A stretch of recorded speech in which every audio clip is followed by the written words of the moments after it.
Equality has long been regarded as a fundamental cornerstone of a better society, and a goal many people have striven to achieve over time. In the course of modern social development, the emergence of the LGBTQ+ movement was once understood by many as a major milestone in advancing equality, even seen as a symbol of moral progress. However, as time has passed, an increasing number of voices in society have begun to question this movement. These questions do not stem from malice, but from a re-examination of the very principles of fairness themselves.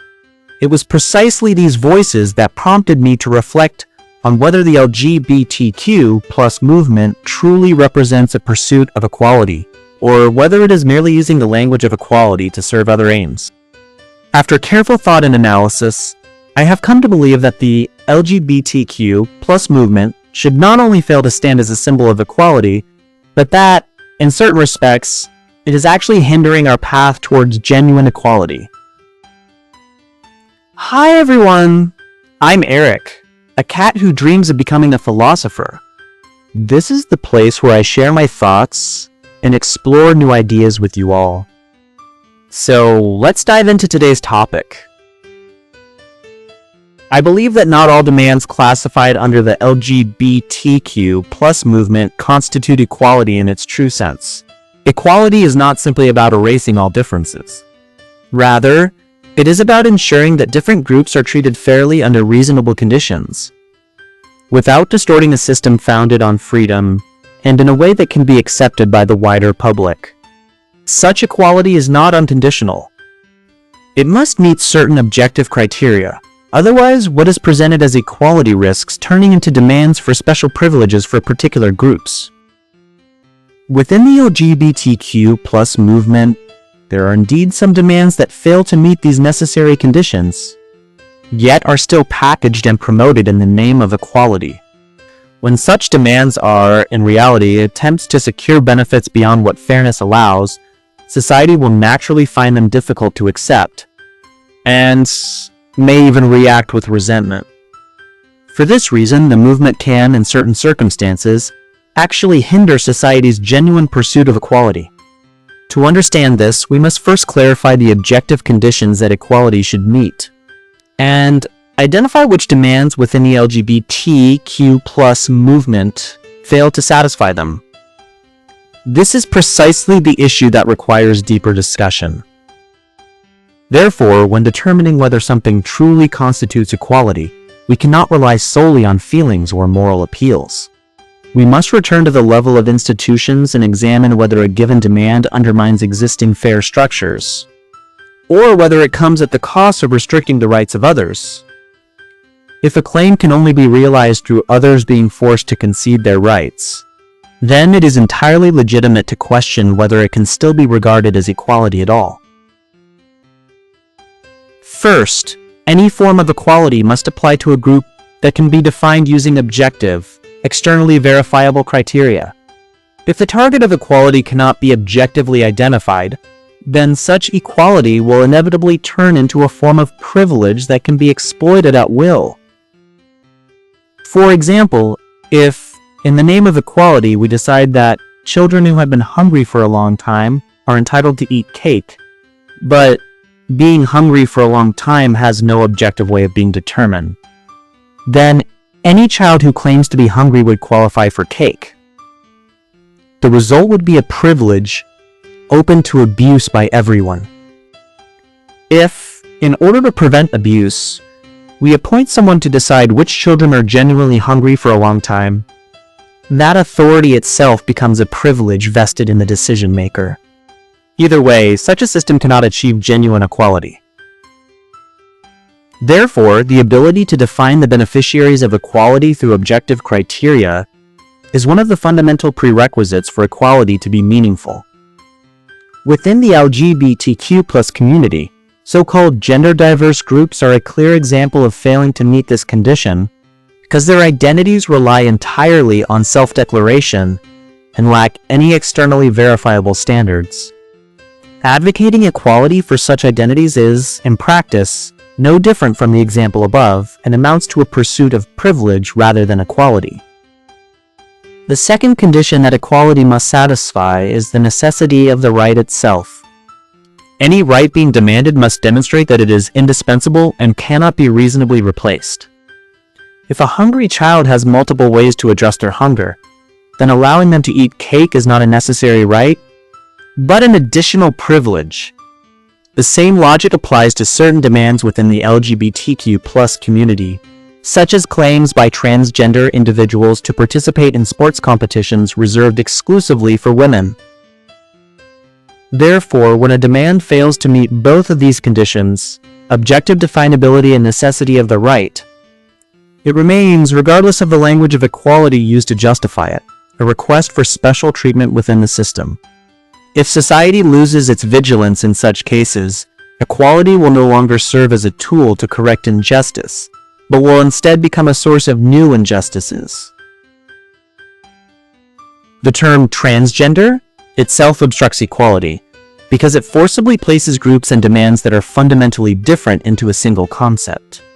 When groups with distinct backgrounds and needs are summarized under one label, the differences that should be carefully examined are overlooked. As a result, public discussion easily conflates all related demands into one, creating confusion. This often leads to strawman arguments, where opponents mistakenly apply certain unreasonable demands to the entire group, and then use these to dismiss all efforts towards equality. Once discussion loses precision, rational dialogue becomes difficult, and equality initiatives are more easily rejected outright. For this reason, using a highly generalized and vague term such as transgender does not promote understanding. Instead, it intensifies division and causes genuinely reasonable equality claims to be drowned out. This is why the term transgender, in practice, hinders rather than advances equality. When groups of fundamentally different natures are forced into the same linguistic framework, outsiders are often unable to address specific issues individually and can only respond emotionally to the concept as a whole. This not only weakens legitimate equality claims, but also makes it easier for critics to treat extreme cases as representative of the entire position, ultimately leading all related issues into deadlock and preventing meaningful institutional progress. In such circumstances, language ceases to be a tool for communication and instead becomes a means of obscuring differences. Problems that could have been addressed separately are artificially bundled together, reducing society's understanding of and patience for equality-related issues. In most cases, the rights held by women by birth are, in practice, privileges when extended to trans women. This is because some of the rights afforded to women by birth are institutional arrangements established to protect their safety and ensure fairness, based on their objectively weaker position. However, for individuals who originally belonged to the relatively stronger identity group, and who actively choose to change their identity to become trans women, such protections do not carry the same justification, because their disadvantaged status is not passively imposed, but actively chosen. This voluntary relinquishment of an original identity is a crucial factor in discussions about whether equality-based protections should apply. If someone is able to retain the advantages of their original status while also claiming additional protection under a new identity, this is not equality, but an accumulation of rights. If a system is originally designed to balance innate differences in strength and vulnerability, so that rights between groups become more comparable, then extending the same protections to those who adopt a new identity later in life would, in effect, grant them more rights than the average person. This is clearly an expansion of privilege. This issue is particularly evident in controversies over the categorization of sports competitions. The debate typically focuses on whether trans women should be allowed to compete in women's events, while very few argue that they should compete in men's events. This one-directional demand itself demonstrates that what is being sought is not equality, but a system adjusted in one's own favor.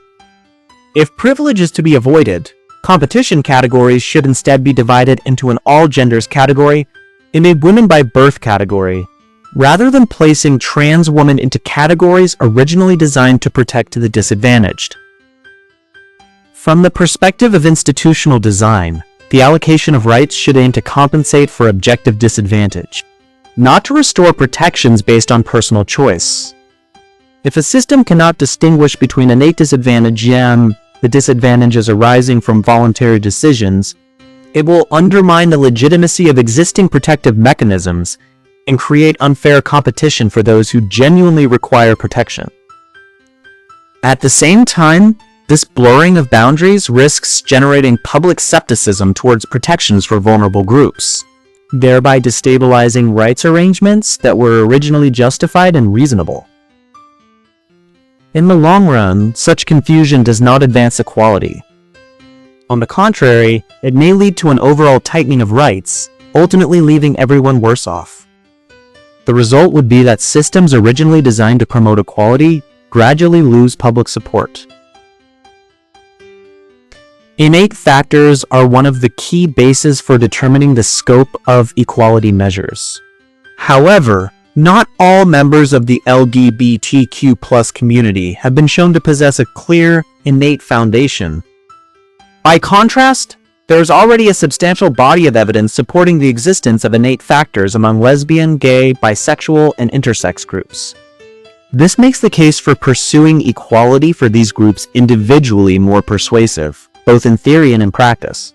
Binding these groups together with other claims whose innate basis has not yet been established not only fails to advance equality, but actually increases social resistance. In particular, given that the rights of women by birth often constitute privileges when applied to trans women, insisting on promoting so-called equality on behalf of the entire LGBTQ+ community will ultimately hold back those groups for whom equality could otherwise be achieved more smoothly, causing their reasonable claims to be rejected along with the rest. From a practical perspective on advancing equality, grouping together communities with clearly established innate foundations and claims whose innate conditions remain unclear only raises overall resistance and blurs the focus. When society is confronted with complex issues, it generally requires clear and specific reasons to build consensus, rather than highly generalized identity labels.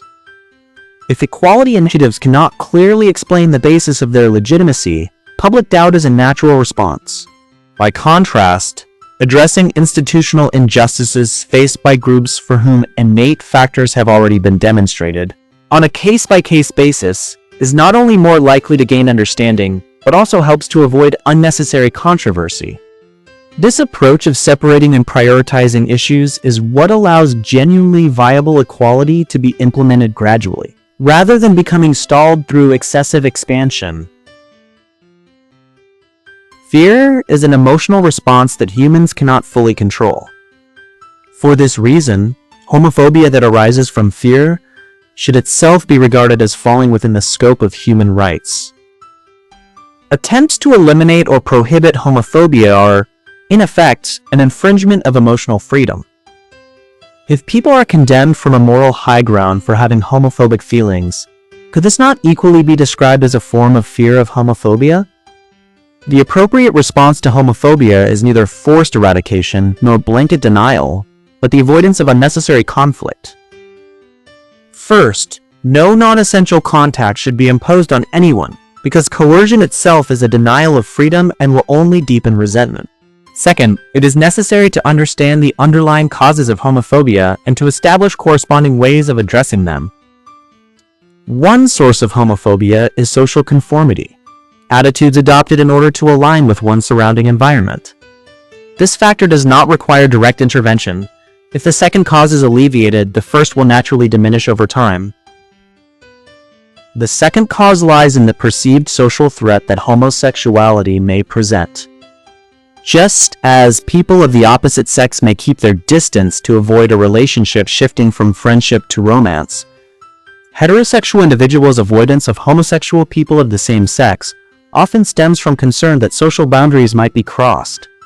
What people truly fear is not homosexual identity itself, but the potential social complications it may bring.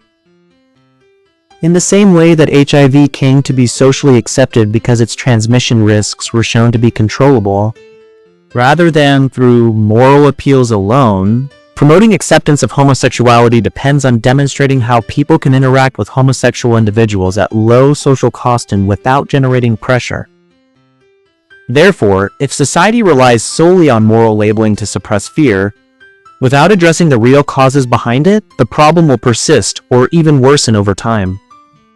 The core of human rights lies in allowing individuals to retain their inner feelings and their freedom to choose distance, rather than demanding that everyone display the same attitudes.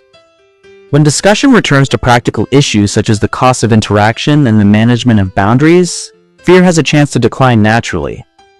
Otherwise, even if opposing voices are silenced on the surface, underlying anxiety will simply transform into more concealed forms of exclusion, ultimately harming the long-term coexistence of all groups. Only by establishing rules of interaction that respect psychological boundaries can society gradually develop stable and sustainable mutual understanding.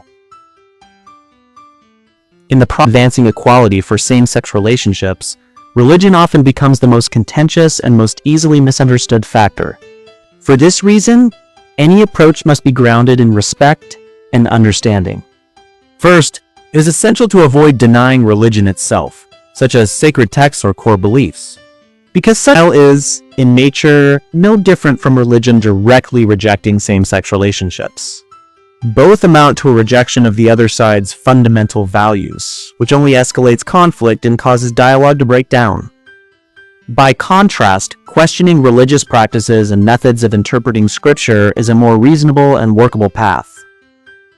Second, if arguments for equality are to gain understanding from religious communities, they must attempt to start from religion's own internal perspective, offering interpretations that are internally coherent and allowing religious communities to reflect on and accept them for themselves. Applying external pressure or moral condemnation to force change will only be perceived as an attack on religion, making the path towards equality even more distant. Taking Christianity as an example, when promoting equality for same-sex relationships, one possible entry point is the idea that homosexuality has innate origins and is therefore also part of God's creation. However, this should be seen as a starting point for dialogue, not a tool for accusation.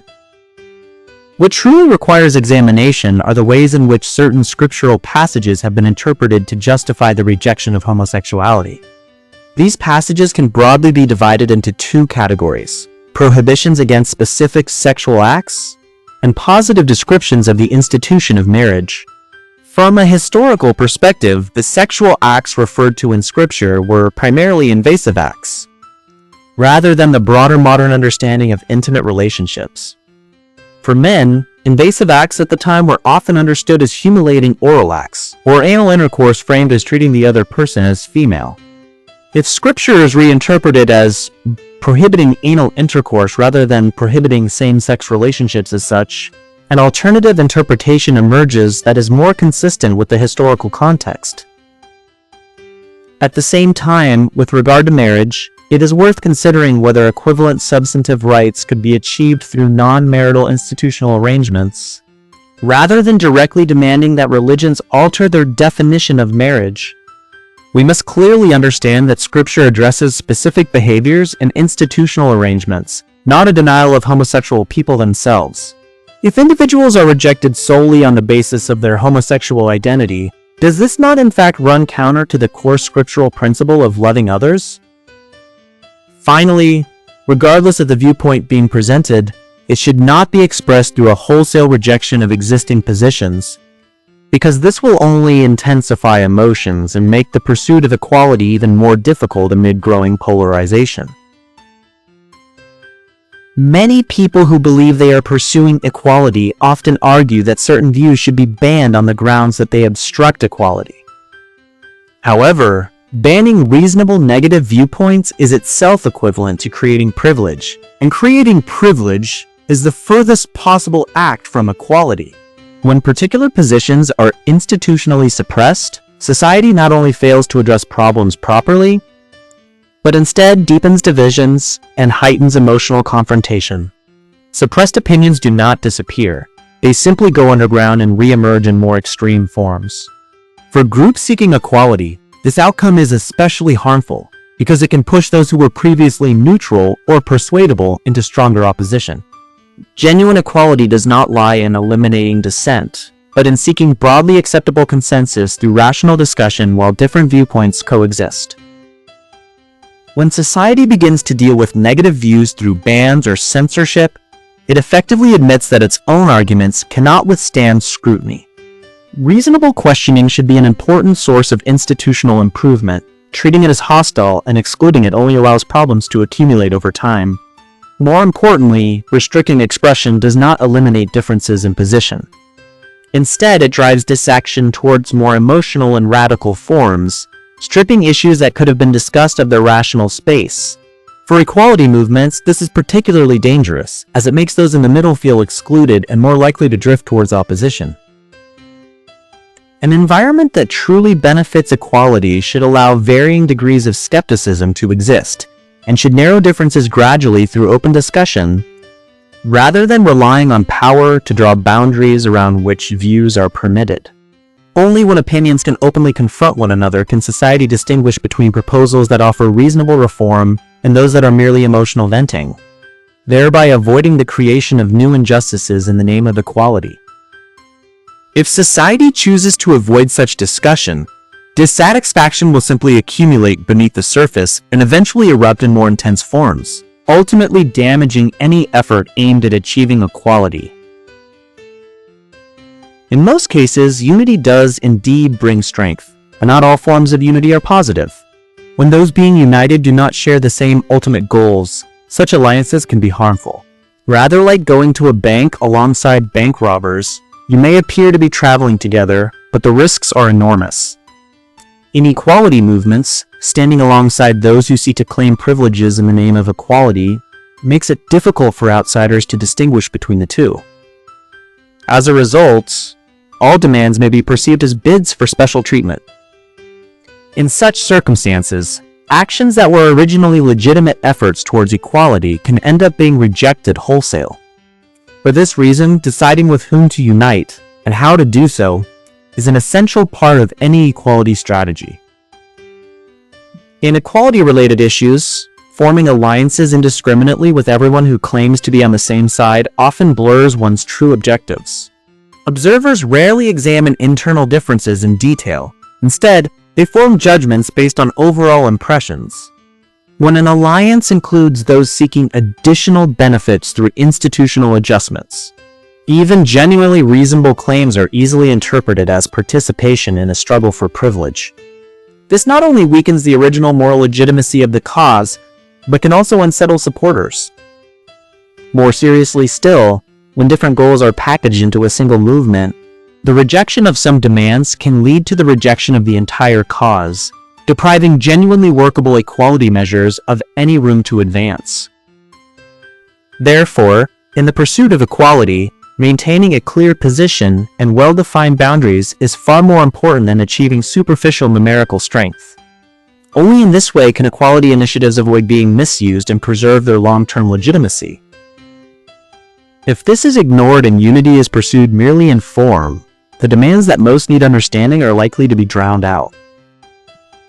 When it loses focus, criticism will no longer address specific issues, but will instead dismiss the entire direction of equality efforts, an outcome that is the least conducive to any form of reform. Genuine equality is not built on emotion, slogans, or the suppression of dissent, but on clear principles and institutions that can be examined and tested.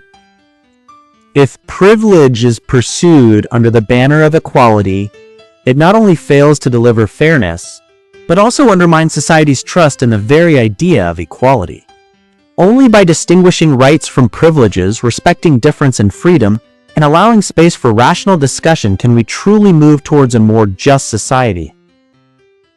Only through continued dialogue grounded in reason, restraint, and respect for differences can equality avoid becoming an empty slogan and instead serve as a stable foundation for the long-term functioning of society.